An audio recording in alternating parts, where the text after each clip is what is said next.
여러분 안녕하세요. 말씀 묵상입니다.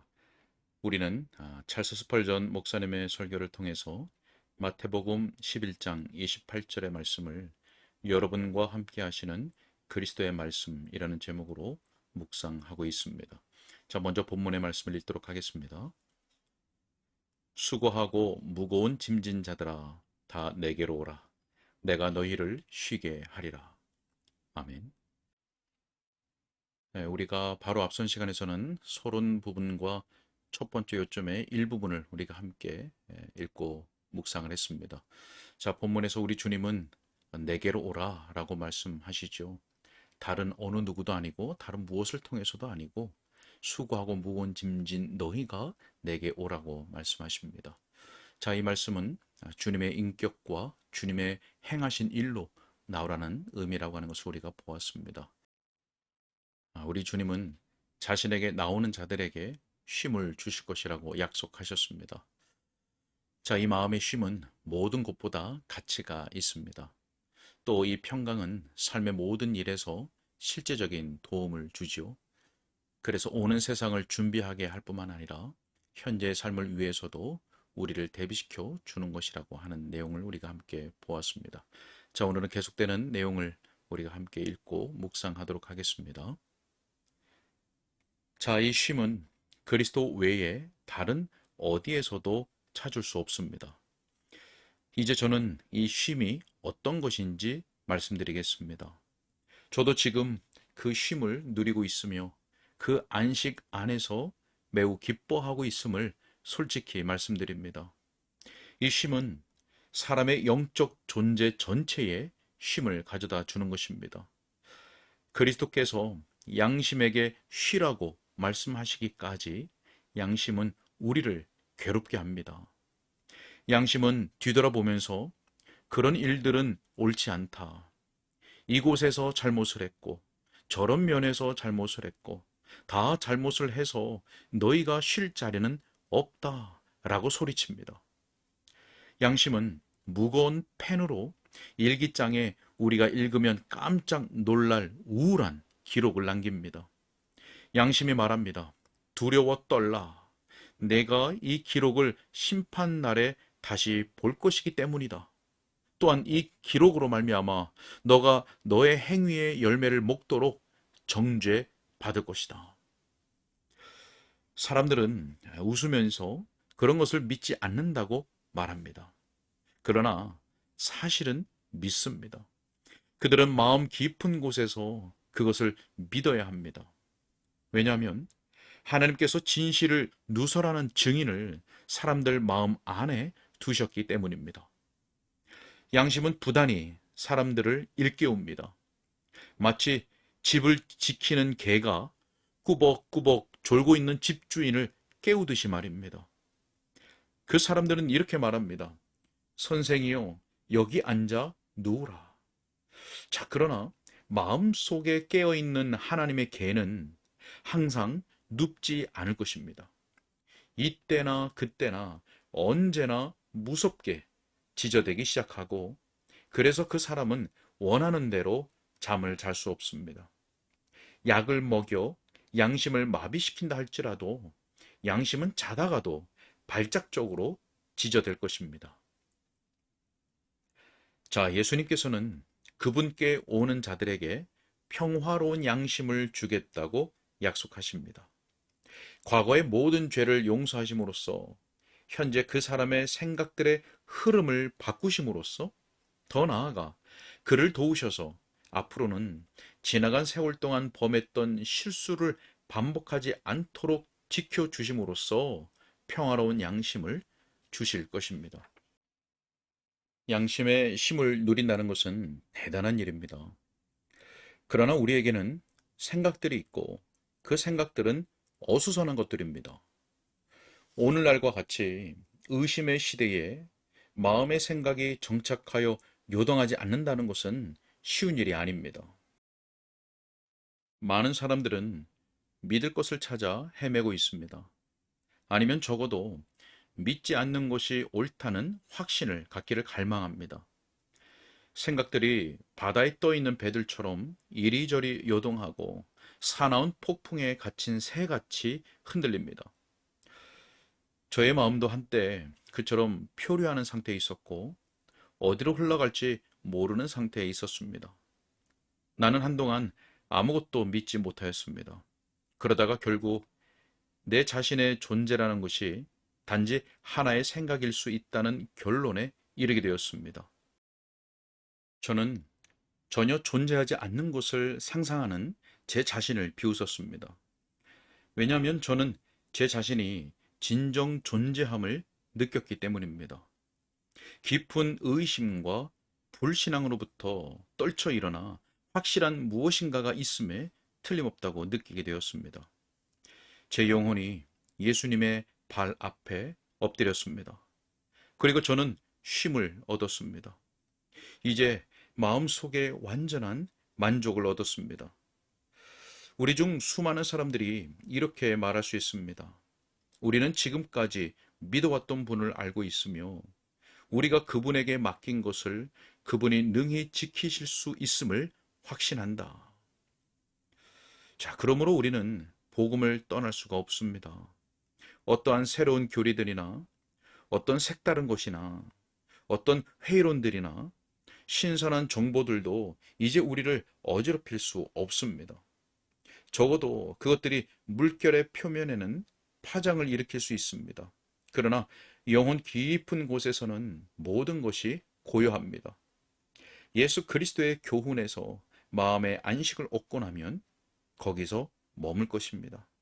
죽어 하늘나라에 가거나 주님의 재림이 모든 수수께끼를 풀 때까지 말입니다. 자, 그러나 그 다음에 우리에게는 마음이 있습니다. 우리 모두 마음을 갖기를 희망합니다. 비록 어떤 사람들은 너무 거칠고 거의 인정머리가 없다 해도 말입니다. 모든 것을 포용하는 큰 마음을 지닌 사람들 가운데도 자기들의 사랑을 위해서 안식이 필요한 사람들이 많이 있습니다. 우리들의 이 마음이 큰 고통을 가져오는 원인이 될 수가 있습니다. 우리 마음이 무가치한 것에 매달리는 경우가 흔합니다. 그리고 우리가 속거나 낙심하게 되면 상한 마음이 우리를 짓누릅니다. 여기 마음의 번민과 고통에 대한 안식과 치료책이 있습니다. 사람이 예수님을 사랑하기만 하면 다른 사랑을 탐하지 않을 것입니다. 왜냐하면 그 사랑이 그의 영혼을 흡족하게 채울 것이기 때문입니다. 우리 주 그리스도께서는 사람의 성품을 가득 채우십니다. 성육신하신 하나님의 아들을 알면 그 아들께서 양심의 안식과 지성의 안식, 한마디로 말해 마음의 안식을 주십니다. 그래서 심령의 완벽한 만족을 갖게 하십니다. 자, 예수 그리스도의 종교 말고 마음의 완전한 양식을 제공하는 어떤 다른 종교가 있는지 저는 모릅니다. 사람들이 세상에 나가서 큰 가치가 있는 진주를 찾아보고 시험해 보려고 합니다. 그러나 그들의 노력은 허사입니다. 저는 지금 구원받는 것을 전혀 모르는 종교적인 사람들과 종종 이야기합니다. 그들은 그리스도께서 그분을 신뢰하는 자들에게 즉각적인 구원을 주시러 오셨다는 이 사실을 이해하지 못하기 때문에 그러고 있는 것입니다. 얼마 전에 열심히 있는 한 사람과 말을 나눴습니다. 그녀가 말했습니다. 저는 전혀 안식이 없어요. 주 예수 그리스도를 믿었습니까? 예, 그래요. 예수 그리스도를 믿자마자 당신의 죄가 사함을 받고 구원받는다는 걸 알지 못하시나요? 저는 그것을 깨닫지 못했습니다. 자, 그러나 그것이 복음입니다.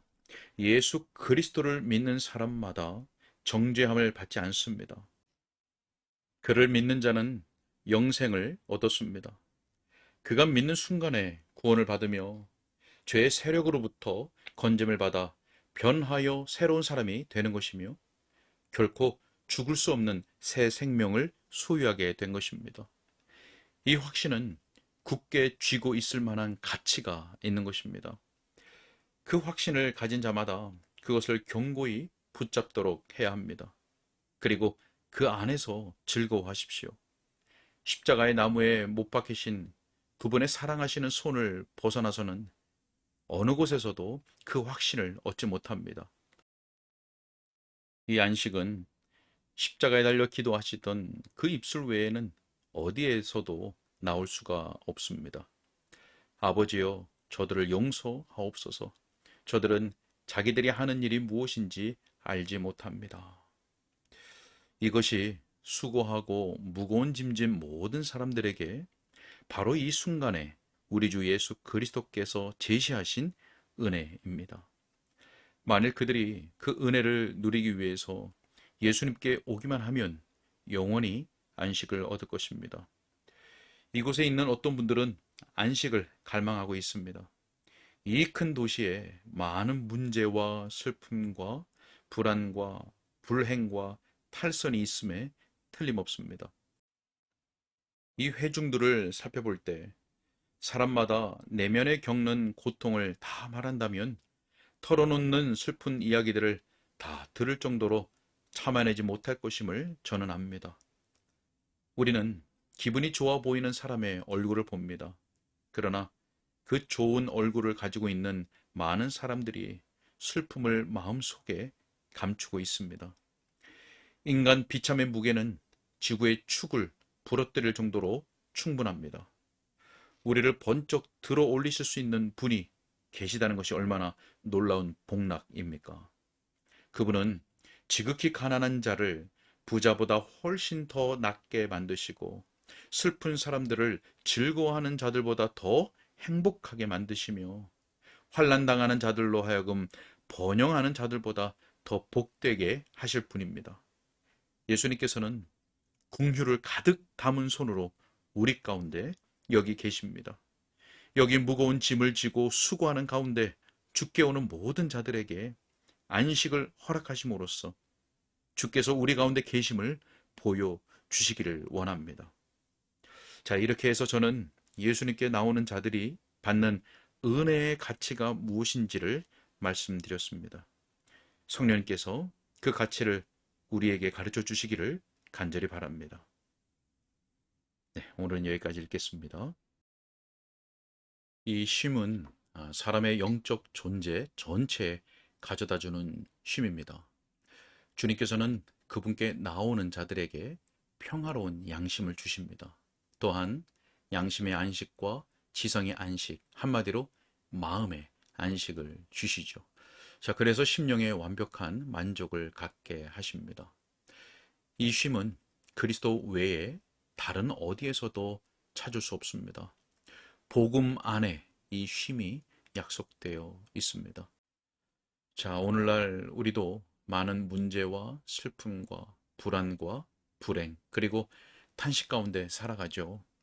우리 주님께서는 긍휼이 가득한 손으로 우리를 부르고 계십니다. 우리 주님께 가기만 하면 영원히 안식을 얻을 것입니다. 성령께서 우리의 각 심령에 역사하여 주셔서 주님께 나아가는 자들이 받는 이 은혜의 가치를 발견하고 또 확신하여 누릴 수 있게 되기를 간절히 소원합니다. 함께 기도하겠습니다. 하나님 감사합니다. 이 설교를 듣는 우리 모두의 심령에 성령으로 역사하여 주셔서 우리의 마음속에 주께 나아가고자 하는 이 마음을 일으켜 주옵시고 주께 나아가는 자들이 얻게 되는 그 쉼의 은혜가 얼마나 가치 있고 크고 놀라운지를 경험적으로 깨달아 알 수 있도록 도와 주옵소서. 주님 그 뜻하옵고 예수님의 이름으로 기도하옵나이다. 아멘.